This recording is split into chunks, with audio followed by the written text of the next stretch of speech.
This song was the fifth single from the 1995 album What's the Story, Morning Glory.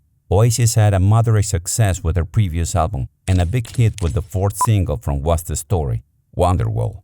This would be the first time that Noel decided to sing, although we will see several episodes with his brother may have helped him to make this decision. Of the stories about the writing, there are several versions told by Noel. The first story is that they were in a hotel in Paris about to travel to play at the Sheffield Arena in 1994. Noel was playing random notes and mumbling, and Liam came up and said, "Oh, you're playing Sally Can't Wait." And he said no, and Liam said, "Well, you should." And that's where the chorus line came from. This is from an official interview from the 2016 Lock the Box album Digipack, exactly at the minute 30 with 21 seconds. But this story appeared earlier in other sources like Uncut magazine. But then, in a second story, he told to Esquire magazine that he wrote it after a little gig they did at an exotic dancers bar in Paris, that he got drunk, and when he woke up in the hotel next day, it was already written on a napkin. This would be one of the many contradictions I found during my investigation. A fact is that Noel sang a preliminary version of the song at the Sheffield Arena in 1995. This was not planned, but Liam, in the middle of the concert with 18,000 people, said he needed to rest his voice and left, according to Noel, to drink and smoke. So he had to improvise and started singing an acoustic version. Then he warns the audience that he's going to sing an unreleased song. In the documentary, he said that it will never be known if he sang it right or wrong, because it was not recorded. But the Swedish channel SVT, which produced the documentary, managed to obtain a tape with the recording and is also available on YouTube. Noel remembers receiving a lukewarm response and a condescending applause. According to the author, the song is about rebellion and forgiveness. The message is to stop thinking about the past, to let go of regrets about things we did, didn't do, or had done to us, and move on. All this is told through a failed love affair with a girl named Sally. Noel has said that Sally, because of that breakup, realized who she really is and embraced herself, and how she has reached that moment in her life. Reading the lyrics, it's possible to infer what happened in that relationship. We know there was a reconciliation attempt with phrases like, "Take me where you go," where nobody knows if it's night or day, referring to the life on a stage and the constant touring of a rock band. Phrases in conciliatory tone which conclude that it's better to leave things they leave behind, that the future will probably be better than they expect, even going so far as to make a metaphor with the blooming of summer and the improvement in their lives. The phrase, "You ain't never gonna burn my heart out," makes it clear that she was the cause of the breakup, at least according to the song. Later, the song tells of an encounter while walking, where they manage to see each other again and feel awkward at first. But she is already resigned and knows there is nothing to do, and that's where the mythical chorus, "But don't look back in anger," comes in, referring to forgiveness. The song ends in a hopeful tone with the phrase, "Don't look back in anger, at least not today," confirming that she has already begun to leave that relationship behind, at least one day at a time. Perhaps the two most enigmatic phrases of the song were clarified by the author, confessing that the lines about the revolution from the bed and the brain went to his head were strongly inspired by a tape of John Lennon where he recorded part of his memories, and that was stolen from his apartment in the Dakota building. And yes, it was at the entrance of that same building where the former Beatle ceased to exist. The phrase of the bed clearly refers to the protest he carried out in the 60s with Yoko Ono, which basically consisted of staying in bed to advocate for world peace and protest against the Vietnam War, a protest that lasted 2 weeks. There is even a second protest that took place in Canada that lasted 7 days. The second sentence about his brain went to his head, I have not been able to find an official explanation. However, my opinion, since this phrase is taken from his memoirs, probably refers to the criticism John Lennon received for advocating for a world without possessions and a simple life, while he lived surrounded by luxuries in a really comfortable life. For example, the protest I talk about, that took place in the presidential suite of the Hilton Amsterdam Hotel and included everything you would expect from a presidential suite. And the second protest was going to take place at the Sheraton Hotel in the Bahamas. But because it was too hot, they took a plane to Canada and did it at the famous Queen Elizabeth Hotel. A simple life.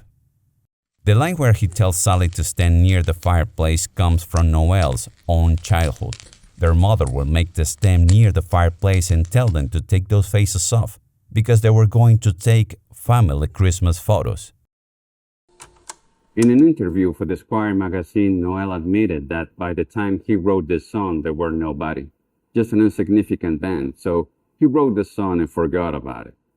But then he said, "If I had known that night what I know now about people playing it in funerals and weddings, I had never finished the song. Too much pressure." The mystery of who Sally is or who he is referring to be honest, is unclear, as Noel again keeps changing the stories. The first supposed origin was the one I already mentioned, where Liam asked him what he was playing. The second origin, told by Noel again at a show in 2022, he said that maybe came from a girl he met at the exotic dance club he played at that night before writing the song. He later told American Songwriter magazine, "I don't actually know anybody called Sally. It's just a word that fits. You know, might as well throw a girl's name in there." And finally, in 2005, he told Contact Music magazine that he had no idea what his songs meant, as he claims he was under the influence of some substances while writing them, including Don't Look Back in Anger. In all cases, I have given you the sources from which I have taken it, so you can check Noel's continuing contradiction with the origin of the name of the song's muse. However, there is one possible theory coming from fans that could be backed up by Noel Gallagher's own claims. This theory says that it comes from the song Sally Cinnamon by the band Stone Roses, as Noel has said that it changed his life, going so far as to state that, "When I heard Sally Cinnamon for the first time, I knew what my destiny was." So it is not crazy to think that maybe there is an unconscious inspiration with the Sally from Don't Look Back in Anger and the song that changed his life. From all the investigation I have done, this is perhaps my favorite theory for the origin of the name.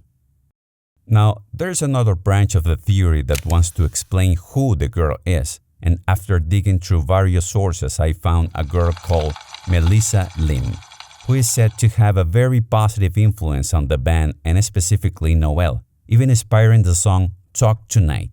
And according to a documentary for the album Supersonic, everyone seems to agree that this girl was solid gold. For example, the album's producer called her Noel's spirit animal. Also, it coincides with the events and dates they were together, and that relationship also ended without further clarification. I couldn't get any more information about this. Even in the documentary, Noel refuses to mention her name. But if it was like that, it seems probably that the girl was not the cause of the breakup. But remember, these are just theories. Nothing is confirmed. By the way, the documentary I was talking about is Oasis, Supersonic, from 2016. The album was recorded at Rockfield Studios. Initially, this studio was a farm that had 500 pigs and dairy cows. That's why some people nickname it the studio on the farm. It is basically a rural studio, and according to sources, it was the first residential recording studio, since it offered facilities where bands could stay while recording their music, totally surrounded by that quiet atmosphere. Some of the artists who have recorded there are Coldplay, The Cure, George Michael, The Stone Roses, among others, and even part of the songs from Queen's Bohemian Rhapsody album were recorded there. These studios still exist, and you can take guided tours and even stay in their facilities. The studio is already 60 years old, and when they started, they charged only about $6 to $10 per recording session. As expected, the recording process was not free of arguments and disputes. I tried to cover more serious technical aspects, but If you're a fan of the band, you know how this part goes. An interesting supposed anecdote is that Liam was given the choice between singing Wonderwall or Don't Look Back in Anger. It is said that Liam chose the first one to annoy Noel, since this song was written for his then-girlfriend, Meg Matthews. Although other stories a little more technical said that it was because Liam was not able to reach the highest notes of the song. Another anecdote was that Liam supposedly recorded Wonderwall, and since he wasn't needed anymore, he went to a bar to drink and then decided to bring a bunch of drunks back into the studio for some unknown reason. Noel arrived to record, and upon entering the studio saw a bunch of strangers playing and fiddling with instruments that cost about $38,000. Noel proceeded to ask them to leave, even going so far as to ask them for cabs to make it easier. Liam was also there, but as expected, he didn't want to leave the studio, and they ended up fighting, to the point that Noel had thrown him out of the studio, threatening him with a cricket bat. The fight was so big that they stopped the recording of the album, and it was not known if they would continue. Then, after 2 weeks, Noel decides to come back and continues with the recording of the album. There are rumors that exists a version of Don't Look Back in Anger sung by Liam. One of the sources quotes sound engineer Nick Bryan, who said there was a version but it was just for fun. Then, the album's producer said it was just a rumor, but then Noel told of a discussion they had in the studio saying, Liam was singing wrong the chorus lyrics, so I corrected him. To which the other replied, well, that's not what's f***ing written here, chief. This somewhat clarified that perhaps there was a version recorded by Liam, for fun or not. The producer of the album was Owen Morris, with whom they also worked on the albums Definitely Maybe and Be Here Now. And as a curiosity, he appears on the album cover holding the master. The album cover photo was taken at the Berwick Street Market and looked like this today. The whole album recording process took about 12 days of actual work. Noel had said that it's really crazy to do something like that, and that you can only do it when you are really young. It was Liam's constant outbursts during shows where he would get off the stage, or at the studio recording where he didn't want to sing the proposed songs, which perhaps motivated Noel to get more involved with the singing. About the origin of the name of the song, there are at least 4 theories, but remember that Noel himself is not a reliable source. Some said that he was inspired by the title of a song by David Bowie called Look Back in Anger, which talks about an angel of death. Others said it came from a 1967 Bob Dylan documentary called Don't Look Back. And the one that seems less likely to me is that it comes from a 1956 play called Look Back in Anger. Finally, it is said that it was a phrase that an ex-girlfriend said to Noel backstage after they had a reconciliation after an argument. And as I already mentioned, that girl is none other than Melissa Lim. Although it's just a theory, listen to this fact. It was she who inspired the name of the album, since she used to answer the phone with a quote from the movie Bye Bye Birdie, which read, "What's the story, Morning Glory?" What's the story, Morning Glory? After all my investigation, my definite opinion is that Melissa did positively influence the band. Learn from that, Yoko Ono. The influence of Imagine is undeniable in this song. It is possible to recognize those melancholic and pause chords. However, according to the band itself, it's a mix between Watching the Wheels and Imagine. Regarding the guitar, some inspiration came from the song Damage by the band Primal Scream. Also, the chord progression was influenced by the song My Mind's Eye by the band Small Faces. Also, according to rumors, the opening line of the song is a nod to this same song. Definitely, the sound of the 60s is present in the song. Personally, I always thought that the chorus always reminded me of the Beatles songs, and was one of the reasons I got hooked on the song. Noel admitted using a Stratocaster guitar in a 1963 Vox AC30 amplifier, the same amp used at the Cavern Club, in that the Beatles made so famous. The director of the video was Nigel Dick. He has directed famous videos, some of them already classics like Guns N' Roses, Welcome to the Jungle, Britney Spears, Baby One More Time, Def Leppard, Rocket, and even Cher, Believe. There are actually almost 2,700 videos, and as you can see, he can work from rock to very commercial artist. He also directed another Oasis hit, Wonderwall. Dick's film work has won 3 MTV Awards, 2 Billboard Awards, and 3 MVPAs. This person had many different jobs: architectural draftsman, street musician, taxi driver, construction worker, waiter, and even worked for a while at a sewage company. This guy's resume is impressive. One of the things that surprised me about the video was note that it was not filmed in the UK, but in California in 1995. One of many anecdotes is that the band's drummer, Alan White, met his future wife, Liz Carey, while filming the video, as she was one of the many models. If I'm not mistaken, she is the girl that can be seen in Second 51. The location where they filmed is the famous Arden Villa mansion. It has a style called Palladian, and it was designed by the architectural firm Marston and Van Pelt in 1913. The property has several entertainment rooms, a luxurious master suite, 11 bathrooms, games rooms, a wine cellar, offices, a tennis court, and swimming pools. Well, in case you were wondering what is the estimated price of the Arden Villa, it cost around $28 million. Actually, the property was even bigger, but they had to split it up during the recession to reduce tax payments. Now, if you just want to rent the house, it costs around $8,000 a month. This was not the first recorded in that mansion. Over 100 movies were filmed there.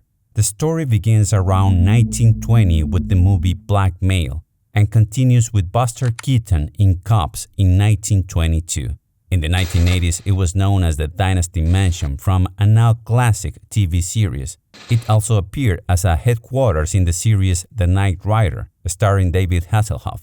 And the most recent one are in the movie Gods and Monsters with Brendan Fraser and the famous series CSI Miami. After seeing the long list of films shot there, made me wonder, why so many? And the story was really interesting, so I decided to include that section too. Remember that the mansion is in a wealthy area of California. At that time, a high society lady named Anne Banning, along with Ada Edwards, were looking for ways to help families severely affected by World War I. After successful aid associations, in 1906 they came up with the idea of creating a branch called Assistant League Film Location Bureau. This charitable foundation created a link between film studios and very wealthy people to rent sections of their luxurious mansions for the filming of movies, series, and video clips.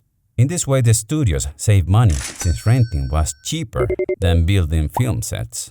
Now, the trick is that these wealthy families donated that money to charities. In this way, they were helping people in need, but technically without taking the money out of their own pockets. A very creative strategy indeed that helped many families. The foundation continues to exist today, but the film division has disappeared, in part because of the state of California created its own department to handle film permits. The cost of filming in 1925 was around $115. That would be around $27,000 today. Another thing that has generated a lot of curiosity in the video is the sweater that Noel is wearing. After a deep search, I managed to get that it was a limited series of the brand Diesel. This was in the 90s, so it's not possible to see it on their website, even more for a brand like Diesel that tends to be so particular. So this case is closed, once and for all, my Reddit friends. The black cab used in the video is traditional in the UK and are often called Hackney Carriage. If you are not a fanatic, the model was an Austin FX4 and they were manufactured from 1958 to 1997. From 2016, they could no longer be used as cabs due to changes in the UK emissions regulations. Another important aspect is that the driver we see in the video is a respected British actor who has appeared mainly in TV series, but also in films. Series such as Frasier, Magnum P.I., Battlestar Galactica, but the most famous was The Avengers, not the one from Marvel, but a British spy series with touches of comedy which is ranked in the 17th position of the cult series by the Esteem magazine TV Guide. As you can see, the scenes of him with an umbrella in the video are a nod to his character in the series. Finally, about the video, I'll answer two quick questions that I found people had. Why is there a VEVO logo on the HD video? This company VEVO works with record labels in the distribution of music over the internet. In fact, the owners are several record labels, along with Google. The album Was a Story is owned by Sony because they bought the label that originally signed Oasis, Creation Records.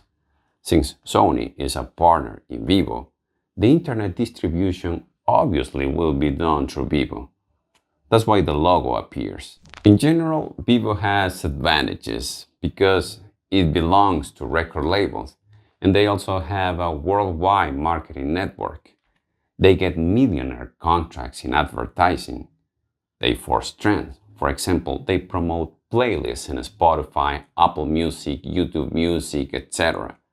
They also pay more per play on YouTube, among other things. Why are there 3 versions of the video on YouTube? Apart from the difference in quality, I don't understand why either, because one of the benefits of being distributed by VEVO is that you can ask for a video on YouTube to be replaced while keeping the same views.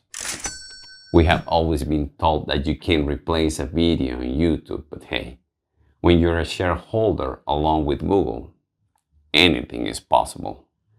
This is something that has already been done for the HD videos of artists such as Michael Jackson, Jamiroquai, or even Blur, among others. By the way, making this replacement has a cost of $30. Don't Look Back in Anger was the album's second best-selling single after Wonderwall. Far from being a smash hit, it was a slow and steady success. It was number 1 in 3 countries and became platinum in 5 of them. The combined success of these songs made Was the Story Morning Glory a 17 times platinum album and placed it at number 5 of the best-selling albums in the UK history. The success of Oasis and the band Blur in those years are considered responsible for reviving Brit-pop and fuel rivalries between these bands. I don't know if they were real or promoted by the record companies to increase sales, although I don't know if the Gallaghers need help picking a fight with anyone. While investigating for this section, I found something untypical, and that was that Don't Look Back in Anger in 2013 climbed to the number 29 on the Billboard Hot 100, but only in Japan. It didn't really make much sense to me since Oasis didn't do anything particular that year, so I decided to investigate. I discovered that the cause was a TV commercial in Japan for the cell phone company AU, which was so successful that it boosted the popularity of the song to the Billboard chart again. I have to thank a Japanese person who helped me to solve this mystery and who decided to remain anonymous. What I did do was to leave the commercial in the description, in case you want to take a look when you finish watching this video, of course. An event that will occur 21 years later after the song release will bring back the song into the memory of a new generation, unfortunately for the wrong reasons. On May 22, 2017, at the end of a concert of the singer Ariana Grande, which has been attended by 18,000 people, an attack occurred, claiming the lives of 22 people and injuring 116. This event deeply affected a peaceful country and ruined the lives of many British families.